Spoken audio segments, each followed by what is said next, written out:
जय भारत। जय भारत। सांप और संत, ये दोनों को लेकर कबीरदास क्या कहते हैं, इसी का ऊपर बात करेंगे और समझने के लिए कोशिश करेंगे। कबीरदास की वो दोहे आपको सुनाता हूँ, फिर इसका ऊपर बारीकी से चर्चा करेंगे। कबीरदास कहते हैं, चंदन जैसे संत है, स्वरूप जैसे संसार, बाके अंग लपटा रही, भगाई नहीं विकार। ये दोहे का अर्थ है, संत चंदन की भांति होता है और यह संसार सांप की तरह विषैला है। किंतु सांप यदि संत के शरीर में बहुत दिनों तक लिपटा रहे तब भी ना सांप का विष और विकार समाप्त नहीं होता।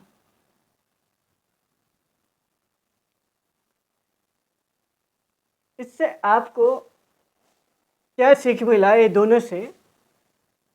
ये दोनों यानी है कि इस संसार में दोनों का स्थिति है और ये दोनों का जो स्थिति है, ये दोनों का स्थिति को आपको जानना बहुत ही जरूरी है। तब जाके आपका स्थिति क्या है आप बारीकी से जान पाओगे। जो संत है ना,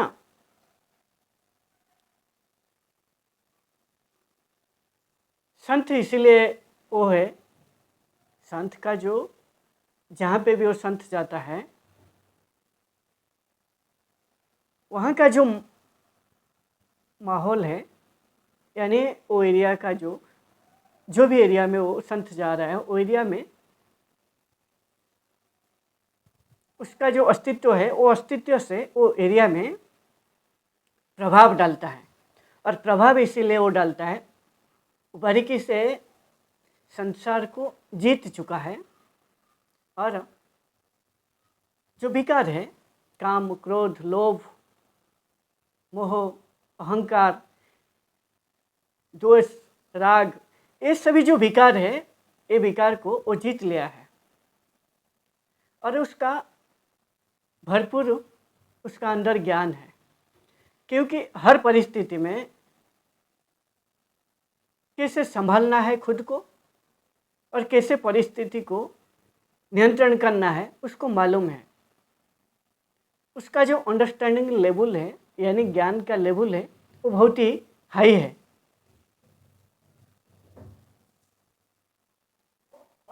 और जो संत है ना, संत का ये जो ज्ञान है, यही ज्ञान ही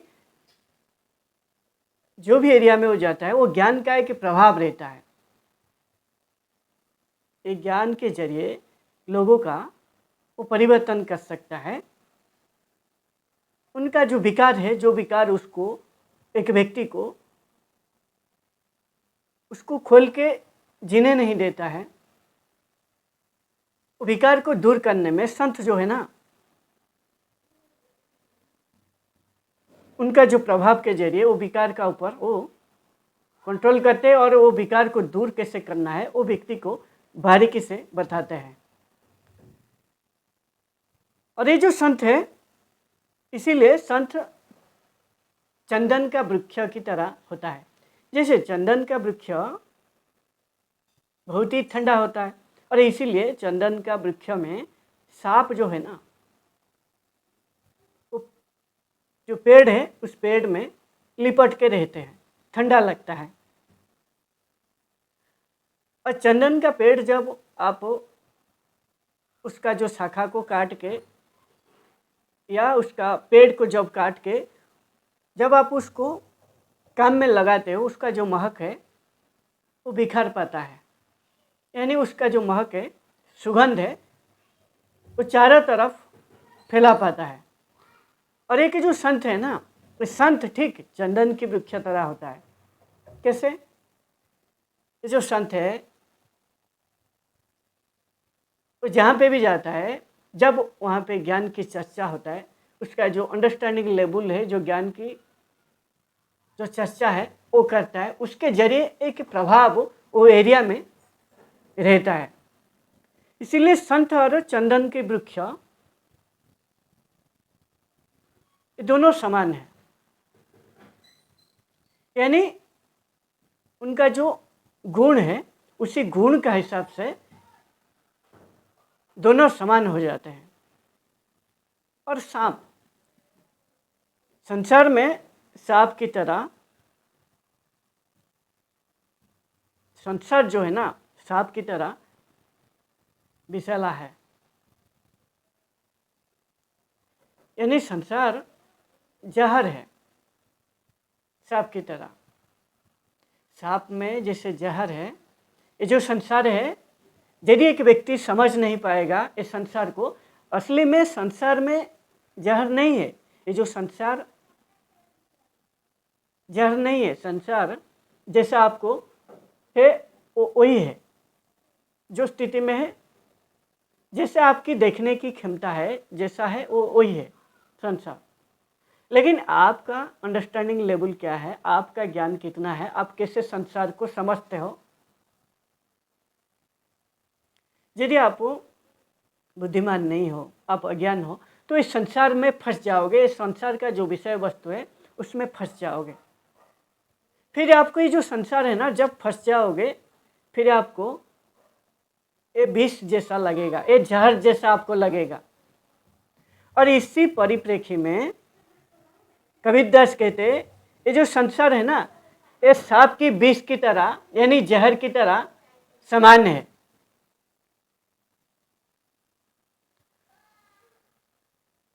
किंतु एक सांप, कबीरदास आगे कहते हैं, यदि एक सांप ना वो जो चंदन की पेड़ में सालों साल रहे लिपट के, सांप का जो विष है वो नहीं जाएगा। तो चंदन का पेड़ में लिपटने से उसका जो भीतर का जो जहर है वो खत्म नहीं होगा।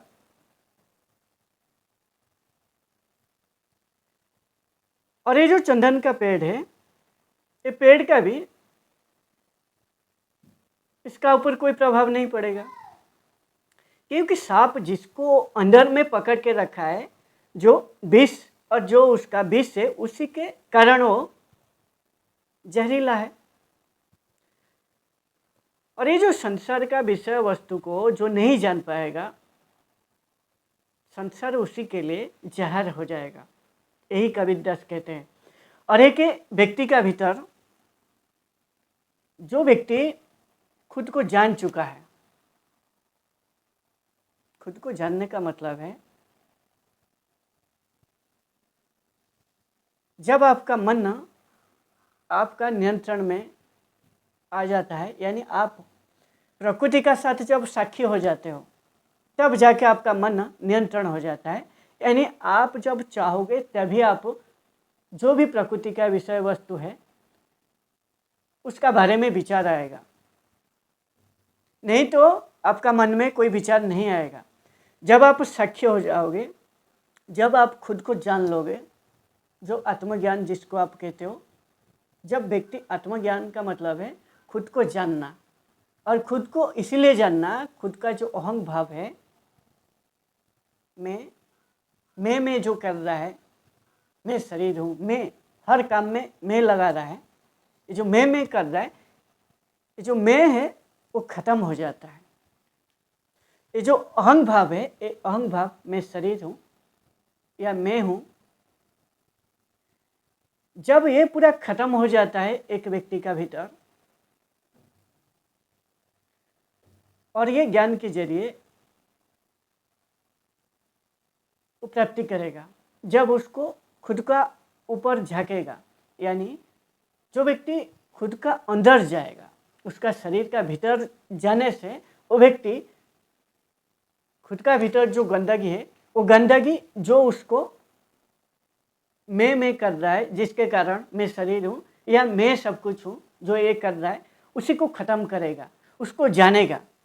उसका जो भी विकार है, जो खराब चीज़ अंदर में बैठा है, जो गंदगी भीतर है, वो गंदगी को जब वो देखेगा फिर उसको जब साफ करेगा और पूरा जब वो साफ कर देगा, पूरा साफ कर देगा मतलब उसका मन में विचार, जो गंदे विचार आ रहा था, जो प्रकृति का विषय वस्तु को देख के उसका विचार उसका नियंत्रण में आ जाएगा और जो भी विचार आएगा सही विचार आएगा। यानी प्रकृति का जो भी चीज़ को देखेगा, विषय वस्तु को, उसका साथ साक्षी होगा और जब वो चाहेगा वो विषय से क्या ज्ञान सीखना है वो सीखेगा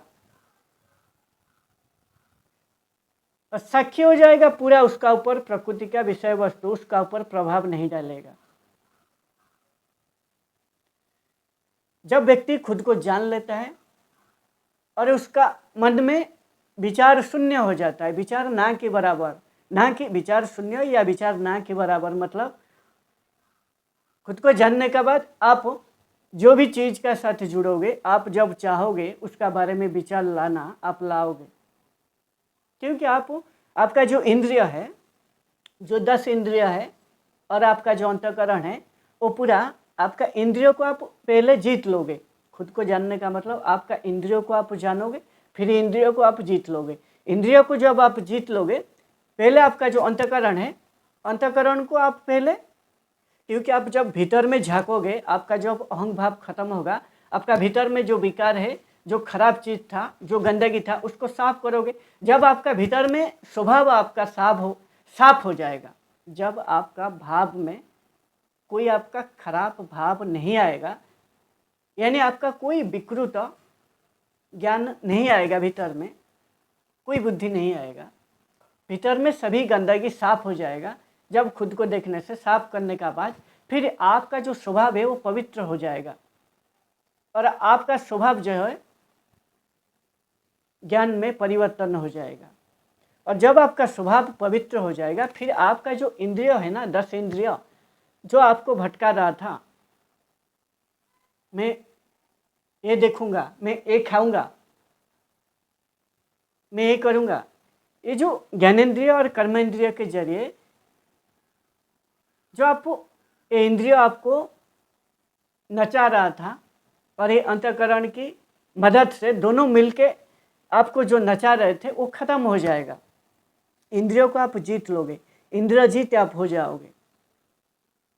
जब आप इंद्रियों को जीत लोगे और आपका अंतःकरण शुद्ध हो जाएगा, फिर आप प्रकृति का जो भी विषय वस्तु है ना, वो विषय वस्तु को आप देखोगे,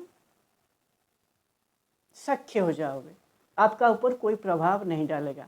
जो भी चीज़ को आप देखोगे,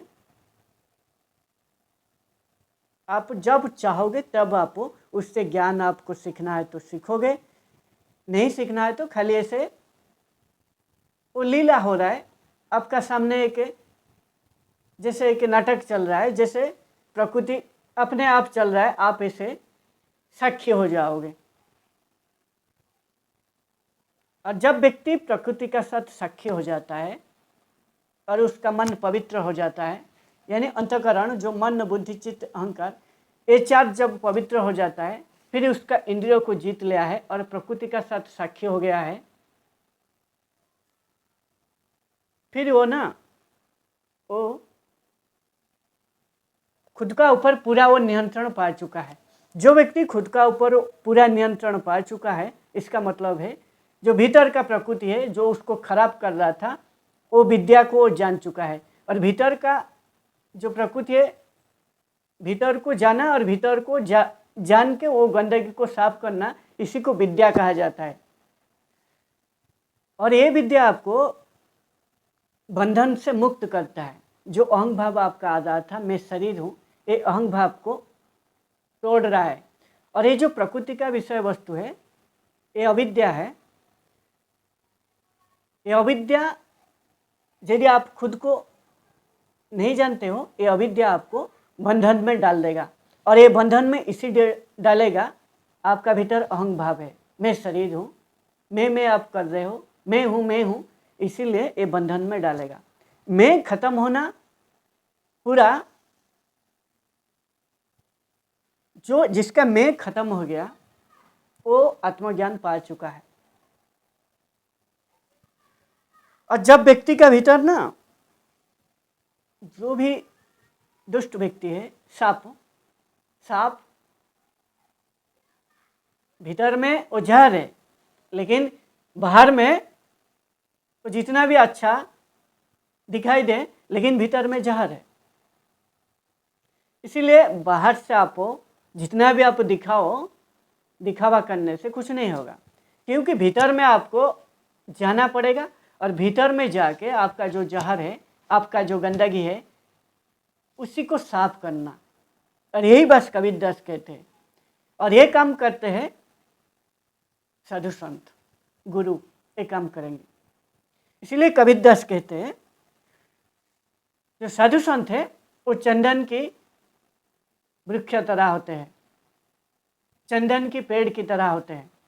वो भीतर में पवित्र है और भीतर में हमेशा ठंडा रहते हैं। और व्यक्ति तभी ठंडा रह पाएगा जब वो खुद का ऊपर पूरा नियंत्रण होगा और बारीकी से खुद का हृदय में करुणा प्रेम वो जागृत होगा और खुद का प्रति उसका प्रेम हो जाएगा। जब व्यक्ति खुद का प्रति प्रेम हो जाता है ना, फिर दुनिया उसको प्रेम लगता है। दुनिया उसको इसलिए प्रेम लगता है, हृदय में उसका प्रेम है, और दुनिया में जब वो देखता है प्रेम है, तब उसका गुस्सा खत्म हो जाता है, क्रोध खत्म हो जाता है, इसीलिए वो ठंडा रहता है। और जैसा भी सिचुएशन आए वो खुद को जान चुका है, और जो जैसे वो खुद को जाना है, जो ज्ञान वो सीखा है, उसी ज्ञान के जरिए हर एक परिस्थिति को वो संभाल पाता है। और ये जो साधु संत का पास जो दुष्ट व्यक्ति है, यानी सांप यदि चंदन, दुष्ट व्यक्ति का पास, जो साधु संत का पास एक दुष्ट व्यक्ति जाने से जितना टाइम बिताएगा साधु संत का पास, जो उसका भीतर में विष और विकार है, यानी जो गंदगी उसका भीतर भरा है, जिसके कारण वो दुष्ट व्यक्ति बना है, ये जो साधु संत है ना, यदि वो साधु संत का चरण में खुद को पूरा समर्पण कर देगा, दुष्ट व्यक्ति मेरे को बदलाव करना है, तब उसका कुछ होगा। भीतर में है, यदि वो खुद समर्पण भाव में पूरा खुद को समर्पण कर देगा, खुद का जो अहंग भाव है यदि समर्पण कर देगा साधु संत का चरण में, तब जाके उसका साधु जैसे जैसे उसको बोलेगा, उसी का जैसा यदि वो करेगा, फिर उसका वो बदलाव हो सकता है। लेकिन उसका भीतर में जो विष है, जो विकार है, जो दुर्गुण रखा है भीतर, काम क्रोध लोभ मोह माया, माया यानी जो 3 गुण है हर व्यक्ति का भीतर, साधु का भीतर भी माया जो 3 गुण है, सत रज तमस, लेकिन उसको बारीकी से जानता है। लेकिन जो दुष्ट व्यक्ति है, ये 3 गुण के जरिए वो प्रकृति में फंस जाता है। ये अच्छा है, ये बुरा है, वो खराब है, ये बेकार है, इसमें फंस जाता है। ये माया, ये बुद्धि के जरिए, ये जो 3 गुण के जरिए वो प्रकृति का है जो माया में फंस जाता है। इसीलिए ये जो विकार है, काम क्रोध लोभ ईर्ष्या दोष राग, ये सभी जो विकार है, ये विकार और उसका जो भीतर में गंदगी है, उसको पूरा साफ करना पड़ेगा। और जब तक रहेगा, साधु का पास रहेगा, यदि कुछ नहीं होगा, वो दुष्ट व्यक्ति का कुछ परिवर्तन नहीं होगा। जितना दिन भी रहे, यदि खुद को पूरा समर्पण नहीं करेगा और उसका गंदगी को साफ नहीं करेगा।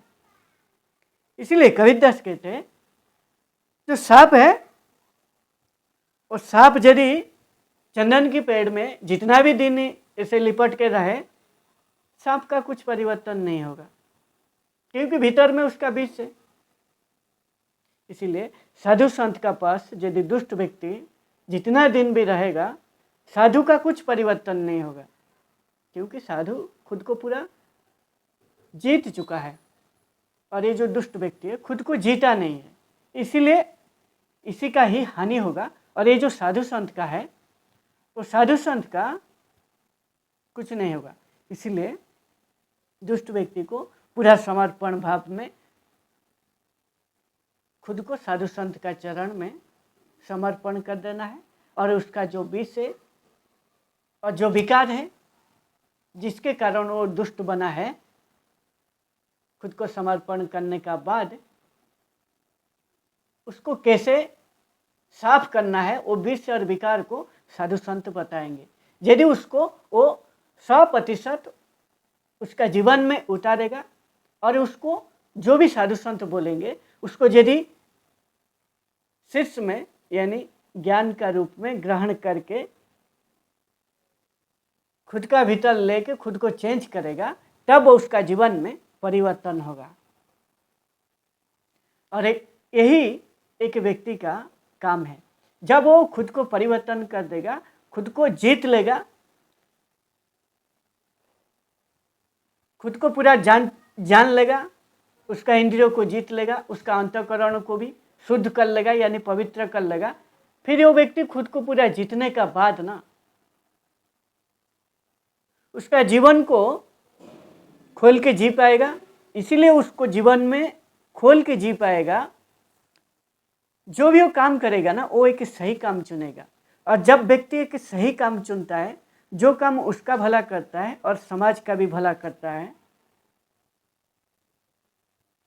समाज का भला करता है, समाज का भला करने का मतलब है लोगों का जीवन स्तर को, संसार को बेहतर बनाने के लिए काम करेगा, खुद को बेहतर करेगा और ऐसा ही वो काम चुनेगा। और जब ऐसा वो काम चुनता है, फिर उसका जीवन ना खुल के जीता है और जीवन का जो अनंत संभावना है, वो अनंत संभावना तक खुद को लेके एक बेहतर इंसान बना पाता है खुद को। और यही एक साधु का मुख्य काम होता है, एक दुष्ट व्यक्ति को सही रास्ता में ला के उसको एक बेहतर जीवन प्रदान करना। यही कबीरदास कहते हैं। जय भारत।